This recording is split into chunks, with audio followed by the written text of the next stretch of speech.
नमस्कार, कंज्यूमर अड्डा में आपका स्वागत है। आपके साथ मैं हूं विपिन भट्ट। और आज समझ ही गए होंगे आप, पीछे जो लिखा है बड़ी ईएमआई कैसे हो भरपाई, क्यों? क्योंकि आरबीआई ने बढ़ा दी है ब्याज दरें। आरबीआई ने रेपो रेट बढ़ाया, और जब आरबीआई रेपो रेट बढ़ाता है तो सभी बैंक अपने कर्ज महंगे कर देते हैं। यानी जो लोन आप लेते हैं, चाहे वो होम लोन हो, ऑटो लोन हो, पर्सनल लोन हो, कई प्रकार के दूसरे लोन्स हो, उसमें आपको ज्यादा ब्याज देना पड़ता है।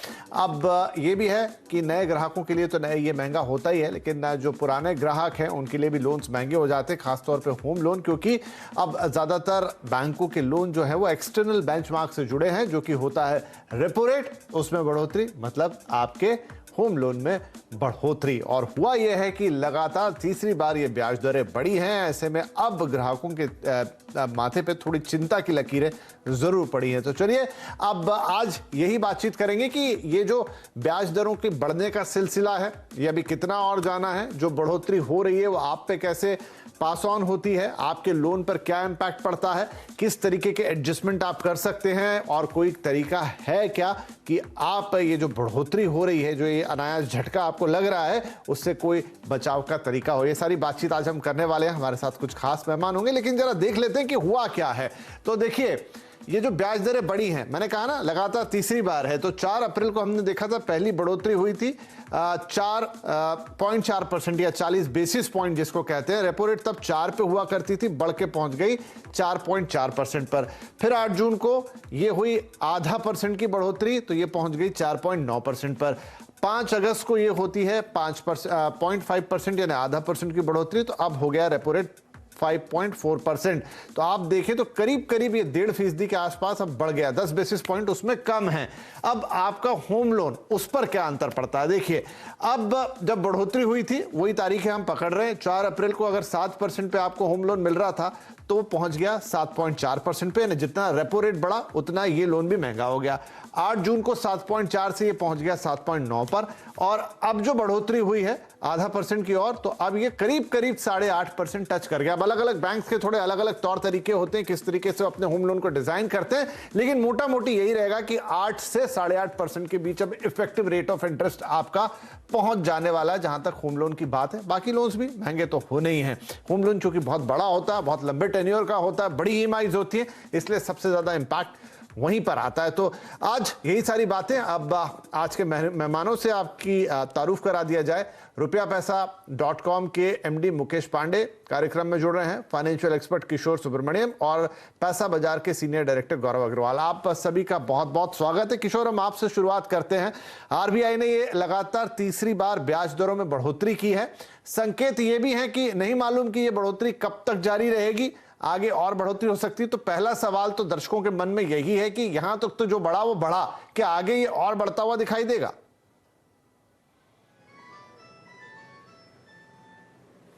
किशोर साहब, आपसे है सवाल।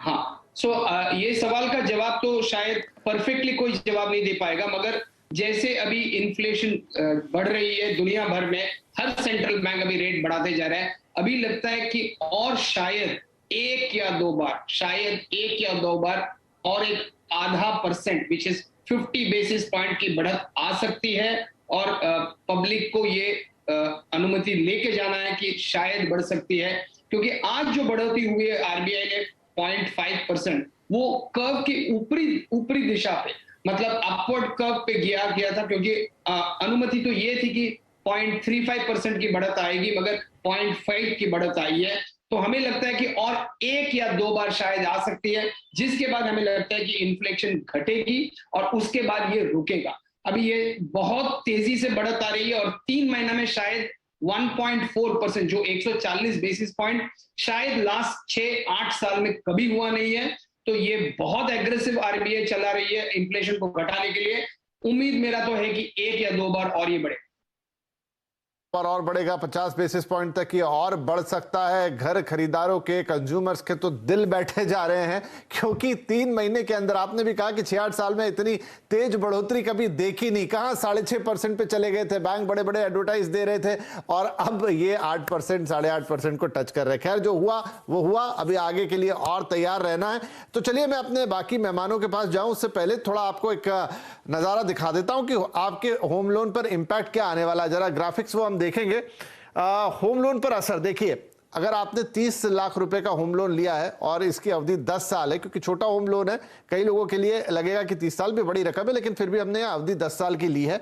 अभी अगर ये 7.5%, अधिकतम बैंक जो 2 रिवीजन हुए थे पिछले, उसके बाद आज आप किसी भी बैंक की वेबसाइट पे जाएंगे तो जो सबसे निचला रेट है वो 7.5% का है। आधा परसेंट की बढ़ोतरी इसके ऊपर भी हो गई, तो कहां गया साहब, ये गया 8% पर।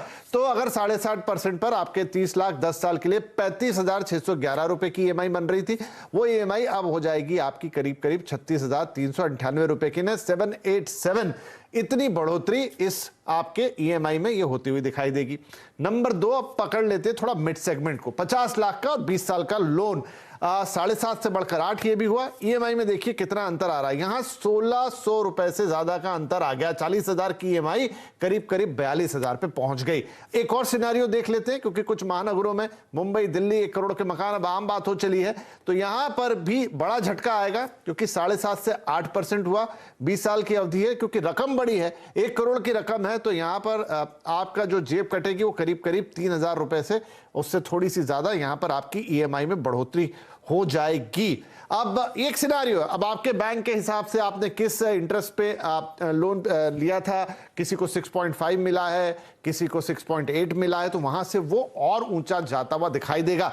गौरव अग्रवाल, अगर हम देखें तो ज्यादातर होम लोन, अगर मैं इनकरेक्ट हूं तो आप मुझे सही कीजिएगा, एक्सटर्नल बेंचमार्क से जुड़े रहते हैं, जो अमूमन होता है आपका रेपो रेट। इसका मतलब हम यही माने कि जो एग्जिस्टिंग कस्टमर भी हैं, अब जितना रेपो रेट बढ़ गया है उतना उनका जो है पूरा उनके लोन पे पास ऑन होने वाला है। जी विपिन जी, जैसा आपने कहा, पहले तो धन्यवाद मुझे बुलाने के लिए। और जैसा आपने कहा कि 2019 के बाद कि जितने भी लोन दिए गए हैं, मोस्टली आप देखेंगे कि वो रेपो रेट से ही लिंक्ड होंगे। बहुत कम अब उसके अलावा किसी चीज से लिंक होते हैं। एंड जैसा आपने कहा कि जैसे जैसे रेपो रेट बढ़ेगा, सीधे सीधे आपका ईएमआई बढ़ना शुरू हो जाएगा। अगर आप देखेंगे एग्जिस्टिंग बोरोवर जो कि ऑलरेडी लोन ले चुके हैं कस्टमर, हर एक कस्टमर के मोस्टली फ्लोटिंग रेट पे ही लोन मिलेंगे आपको। और फ्लोटिंग रेट पे हर एक बोरोवर के पास एक रीसेट फ्रीक्वेंसी बैंक देता है, जो कि 1 से 3 महीने के बीच में रहती है, कि हर 1 या 2 महीना या 3 महीने वो रेट बढ़ा सकते हैं। तो जैसे ही वो फ्रीक्वेंसी आपकी आएगी, वो डेट आएगी, बैंक आपका रेट ऑटोमेटिकली बढ़ा देगा। बैंक आपको ये ऑलरेडी बता चुके हैं पहले कि हम हर रीसेट डेट पे कर सकते हैं। जैसा आपने कहा कि करीब करीब 20 साल के लोन पे करीब करीब आप मान लीजिए कि 30 रुपए पर लाख की ईएमआई आपकी बढ़ जाएगी। तो अगर आपका 50 लाख का लोन है तो करीब करीब 1500 रुपए आपकी ईएमआई मंथली बढ़ जाएगी। तो ये होम लोन की बात हुई। अगर आपका कोई और लोन है, पर्सनल लोन, ज्यादातर आप देखेंगे कि फिक्स रेट पे होंगे, तो उसपे जो अभी जिन्होंने लोन ले रखा है उस पे इतना इम्पैक्ट नहीं होगा।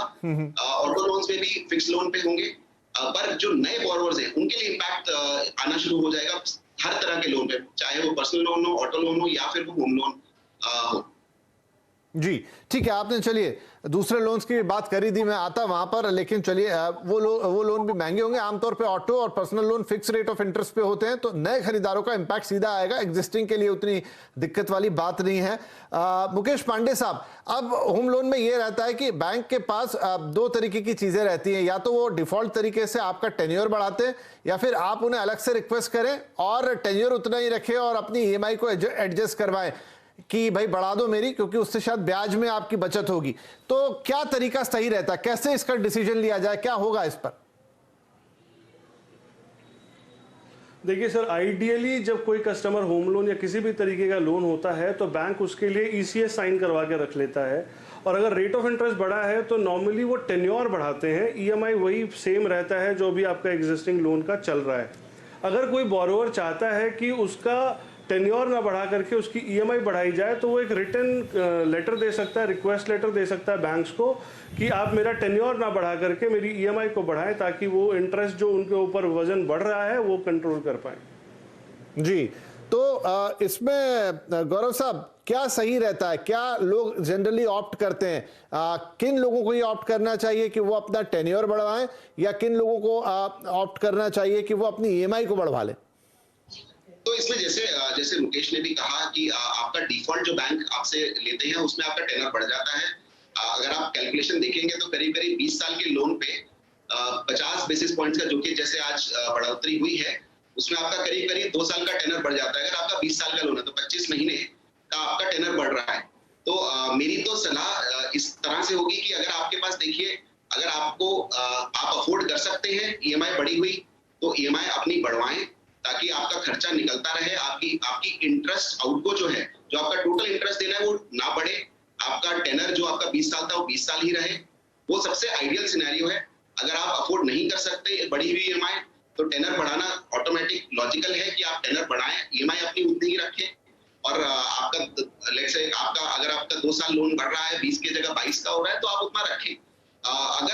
अगर एक और जो तरीका है जो कि अगर आप एज अ कंज्यूमर देख सकते हैं, अगर आप सेल्फ एम्प्लॉयड हैं, आपका अगर कुछ कैश फ्लो रहता है या फिर आप सैलरीड हैं, आपका कुछ इंसेंटिव आता रहता है या फिर आपको बोनस आता है साल में एक बार 2 बार 3 बार, तो एक होम सेवर प्रोडक्ट जो कि होम लोन्स में अक्सर नहीं दिया जाता बट कंज्यूमर के लिए बहुत अच्छा प्रोडक्ट है कि आप उसमें एक होम लोन अकाउंट के साथ आपका एक सेविंग्स या करंट अकाउंट खोला जाता है। जितना भी आप बैलेंस उसमें रख पाते हैं, कितने भी दिन के लिए रखते हैं, उतना आपका प्रिंसिपल कम हो जाता है। तो आपका जो ब्याज लगना है वो आपके उतने ही कम अमाउंट पे लगता है, उससे आपका लोन जल्दी खत्म होता है। तो ये बहुत ही अच्छा एक ऑप्शन है जो कि काफी बैंक्स और काफी एनबीएफसीज आपको देंगे मार्केट में। तो ये भी एक अच्छा तरीका है अपना लोन जल्दी खत्म करने का। अगर आप कर पा रहे हैं, आपका कुछ कैश फ्लो है, तो ये भी एक अच्छा ऑप्शन है, देख सकते हैं। जी, ये भी एक तरीका है। काफी एक्सपर्ट इसकी बात करते हैं। जो गौरव साहब बता रहे हैं कि आप अपने होम लोन के साथ एक बैंक अकाउंट जोड़िए, उसमें जो पैसा रखेंगे उस हिसाब से आपका प्रिंसिपल एडजस्ट होता रहता है। यहाँ पर मुकेश पांडे साहब एक सवाल और मैं लगे हाथ पूछ लेता हूँ, वो भी बहुत सारे लोगों के मन में होता है कि मान लीजिए कि किसी का 20 साल का टेन्योर है और चूंकि बैंक की एक मैक्सिमम एज लिमिट भी होती है, बहुत सारे मिलेनियल्स अब जब घर खरीदते हैं तो वो कई बार 40 से शुरू करते हैं तो 60 आ जाता है। तो अगर मान लीजिए कि किसी का 60 साल का उम्र है, जहां तक बैंक का एक बेंचमार्क है बैंक का, और वहीं पर अब ये इंक्रीज भी आ गई, तो बैंक ऐसे में क्या करेगा? तब उसके लिए भी 2 साल बढ़ा देगा या उसके लिए ईएमआई बढ़ाएगा? नहीं, उसके लिए भी आपका टेन्योर बढ़ेगा। और जो भी कोई एक ऐसे एज जिसमें जैसे आपने बताया 60 साल की उम्र तक में उनका लोन खत्म हो रहा है, तो ज़रूर एक को एप्लीकेंट ज़रूर लेते हैं। वो उनके वाइफ हो सकते हैं, उनके बच्चे हो सकते हैं। तो ऑटोमेटिकली अगर टेन्योर इंक्रीज हो रहा है किसी भी लोन के अंदर में, तो वो लाइबिलिटी आपके को एप्लीकेंट पे भी है। अगर मैं मेन एप्लीकेंट हूँ और मेरा एज खत्म हो रहा है तो मेरे को एप्लीकेंट का ज़रूर कुछ ना कुछ गैप होगा जो वो गैप उसको फुलफिल करेगा। चलिए, तो इस केस में भी टेन्योर ही बढ़ता हुआ नजर आएगा।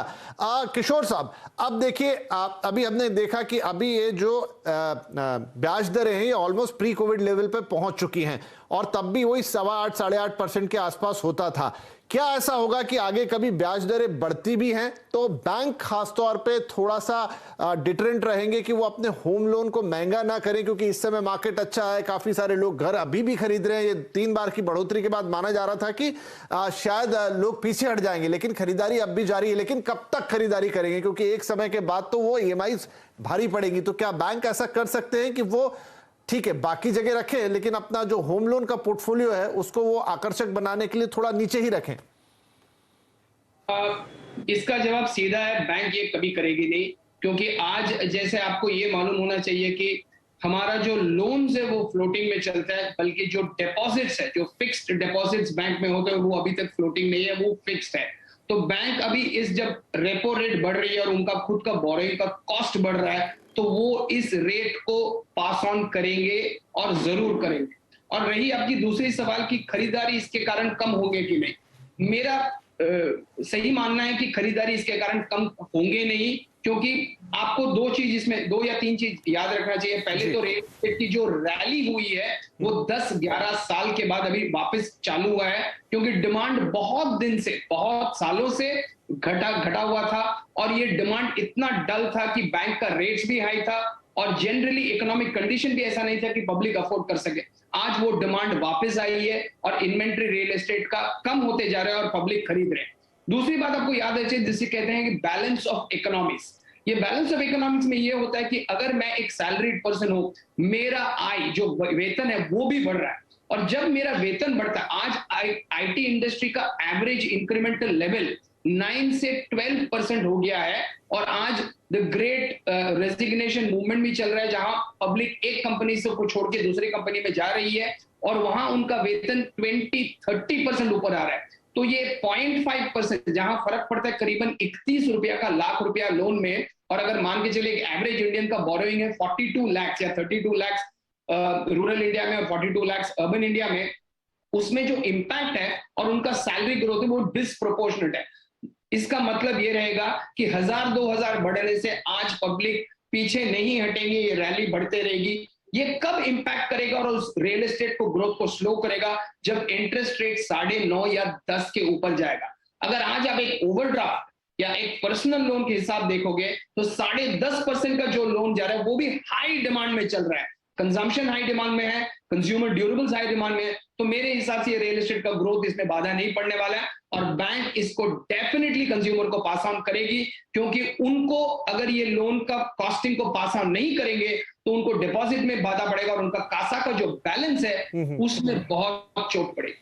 ठीक है जी, चलिए, तो उम्मीद कम है कि अब जैसे जैसे रेपो रेट बढ़ेंगे तो बैंक जो आकर्षक होम लोन की दरें दे रहे थे या आपको किसी भी लोन की दरें दे रहे थे वो बढ़ना तय है। ऐसे में अब बड़ा सवाल ये उठेगा कि क्या आपके लिए लोन लेना इस वक्त वाजिब है? अगर लेना है तो किन बातों का ध्यान रखना है? बड़े लोन के लिए किन बातों का ध्यान रखना है? दूसरे जो ऑटो या पर्सनल लोन है उसमें आप क्या कर सकते हैं ताकि आपको बेस्ट डील मिले? ये सारी बातें हम करेंगे एक छोटे से ब्रेक के बाद। तुरंत हाजिर होते हैं, आप कहीं मत जाइएगा।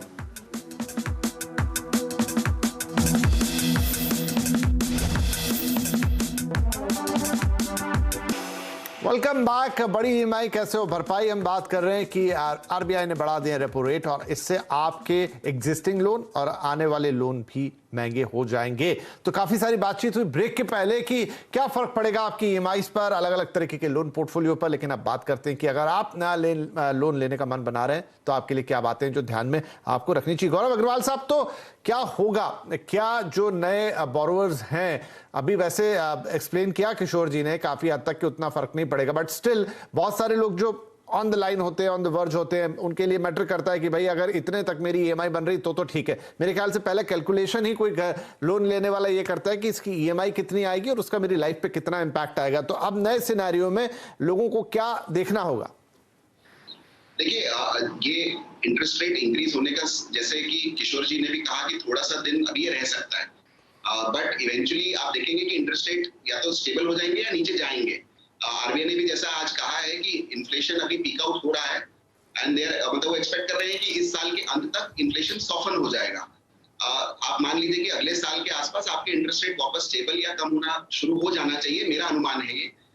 ऐसे सिनेरियो में अगर आपको नया लोन आप लेना चाह रहे हैं तो मेरे हिसाब से आपकी जरूरत क्या है उसके हिसाब से आप सोचें। जैसे स्पेशली अगर आप घर होम लोन की बात करते हैं, आप एक होम लोन 20 साल 25 साल के लिए लेते हैं, आप एक घर लेते हैं रहने के लिए या फिर उससे रेंटल इनकम कमाने के लिए, तो वो बहुत बड़ा एक समय है 20 साल का। इसमें हर 6-7 साल में एक इंटरेस्ट रेट साइकिल आती है, थोड़ी कभी स्टीक होती है, कभी थोड़ी सी धीमी होती है, बट एक आती है। तो अगर आपकी जरूरत है घर लेने की तो मेरे हिसाब से अगर आप ईएमआई अफोर्ड कर सकते हैं अभी के लिए तो आप लोन लें। ये साइकिल्स आती रहेंगी जाती रहेंगी। इससे ऊपर ज्यादा मुझे लगता है कि इतना इससे ऊपर जाने की संभावना है पर कम है, बट इतना रहने की और नीचे की है। तो अगर आप अभी आज अफोर्ड कर सकते हैं ईएमआई तो आप घर जरूर लें। बाकी जरूरतें जैसे पर्सनल लोन, कार लोन, अगर आप वो थोड़ी सी डिस्पोजेबल जरूरतें होती हैं, अगर आप पोस्टपोन कर सकते हैं तो डेफिनेटली कीजिए। अगर नहीं कर सकते तो आपकी जरूरत इंपॉर्टेंट है, अगर आपको करना ही है तो आप कीजिए अभी। बट कुछ बातों का ध्यान रखें मेरे हिसाब से। उसमें आप जो नया लोन ले रहे हैं वो फ्लोटिंग पे ले या फिक्स पे ले।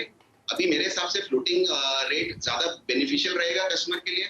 आप जब कोई सा भी लोन ले रहे हैं आप कंपेयर जरूर करें अपनी प्रोफाइल, अपनी क्रेडिट प्रोफाइल, अपनी इनकम, अपनी प्रोफाइल के अकॉर्डिंग आपको जो बेस्ट लोन ऑफर मिल सकता है मार्केट में वो जरूर ढूंढें।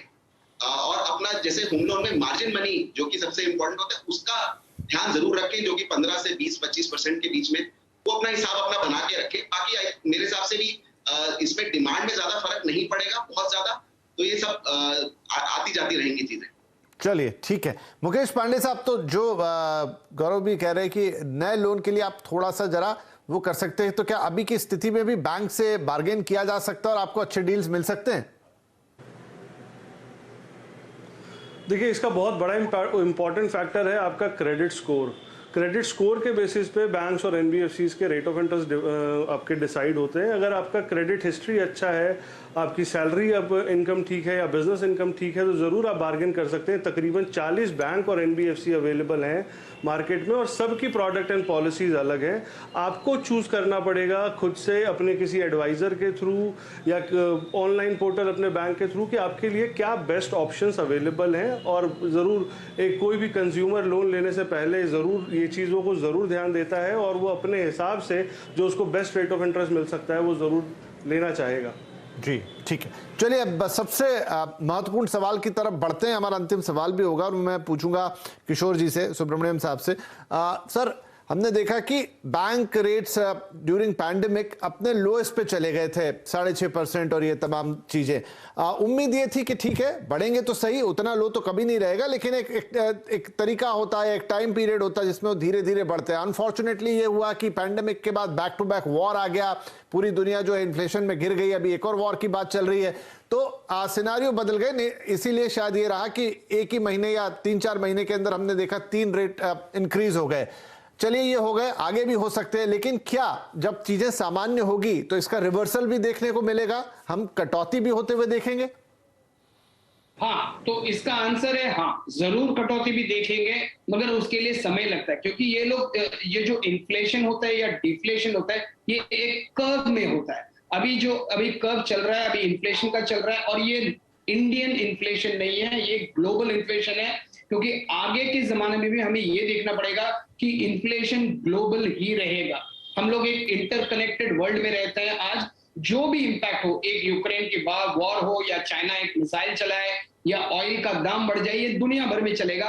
आज एक ग्लोबल इन्फ्लेशन सिनेरियो में है और बढ़त सब जगह हो रही है। हर सेंट्रल बैंक इसको अटैक कर रहा है और आरबीआई जो काम कर रहा है, मुझे दाद देनी पड़ेगी उनके काम के लिए, क्योंकि अगर आज हम आरबीआई ये रेपो रेट को बढ़ाए और इंटरेस्ट रेट को नहीं बढ़ाए तो इन्फ्लेशन हाथ से छूट सकती है और ये आपका दाल, चावल, शक्कर सब चीज में इंपैक्ट करेगी और आपका महीना का जो खर्चा है ओवरऑल बहुत बढ़ जाएगा। तो आरबीआई जो काम कर रही है इन्फ्लेशन को घटाने के लिए बहुत महत्वपूर्ण है। भले एक कंज्यूमर के हिसाब से हमें लग सकता है कि हाँ मेरा ईएमआई थोड़ा बढ़ रहा है, मगर ये देश के लिए, आपके लिए, आपके कंट्री के इकोनॉमिक्स के लिए बहुत इंपॉर्टेंट है।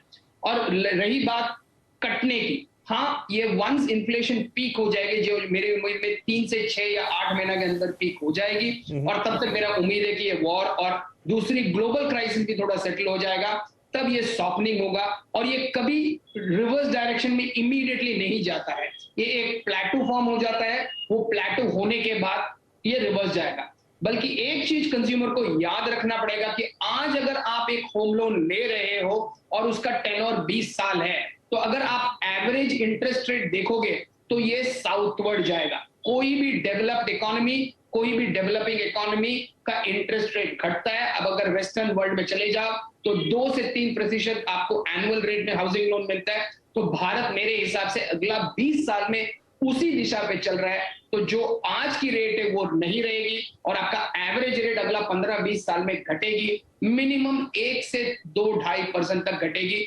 इसकी घटत आपको या डाउनवर्ड स्पाइरल जो बोलते हैं वो मिलेगा, मगर इमीडिएटली नहीं, तुरंत नहीं, थोड़ा टाइम लगेगा, मगर जरूर इन्फ्लेशन स्टेबल होने के बाद सॉफ्टन होगा, तब ईएमआई और इंटरेस्ट रेट घटेगा। चलिए, तो यही उम्मीद हम भी करेंगे कि आपने बड़ा अच्छा उदाहरण भी दिया कि आगे चलते हुए हम इसमें रिवर्स गियर भी देख सकते हैं और आफ्टर ऑल ग्रोथ भी है जिसका भी ध्यान रखना है। ठीक है, अंतर्राष्ट्रीय सिचुएशन थोड़ी खराब है, उम्मीद करते हैं कि अगले साल भर में ये करीब ठीक होती हुई नजर आएगी और तब एक स्टेबिलिटी भी देख सकते हैं। और जो सुब्रमण्यम साहब ने बोला कि चूंकि हम भी उसी तरफ जा रहे हैं, टुवर्ड्स डेवलप जा रहे हैं, तो ओवरऑल जो एवरेज निकलेगा, क्योंकि लंबे टेन्योर का होता है बड़ा लोन, तो वहां पर भी आपको 1.5 से 2 या 2.5 2.5% तक की कमी ओवरऑल होती हुई दिख सकती है। चलिए, ये सब चीज़ें थोड़ी लंबी हैं, इसलिए इनका इंतजार करना पड़ेगा, लेकिन हाल फिलहाल में आपकी EMI जरूर बढ़ेगी। उसको कैसे एडजस्ट करना है वो आप थोड़ा अपने बजट से के हिसाब से देखिए, अपने बैंक से बात कीजिए और अपनी मौजूदा परिस्थिति के हिसाब से सारे डिसीजन लीजिए। फिलहाल आप तीनों ही मेहमानों का आज इस कार्यक्रम में शामिल होने के लिए